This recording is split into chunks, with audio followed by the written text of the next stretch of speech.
Dumako naman tayo sa Alaminos City. Matagumpay na binuksan ang Division Athletic Association Division Athletic Meet 2025 na dinaluhan ng daang-daang atleta mula sa iba't ibang paaralan sa lungsod upang ipamalas ang kanilang talento, lakas at dedikasyon sa iba't ibang larong pampalakasan.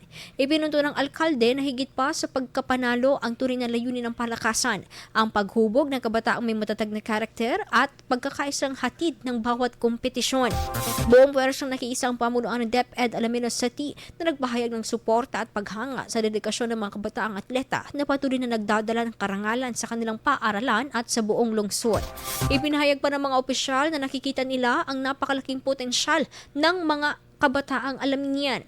Anila, hindi malayong mas may umangat muli bilang kinatawan ng lungsod sa rehiyon at posibleng maging bahagi pa ng pambansang kompetisyon sa hinaharap. Sa formal na pagbubukas ng kompetisyon, nagsisimula na rin ang masusing pagpili ng mga magiging delegado ng Alaminos City para sa darating na Region 1 Athletic Association o R1AA Meet, kung saan ipagpapatuloy ng mga atleta ang kanilang laban para sa karangalan ng lungsod. IFM News. IFM News. IFM News.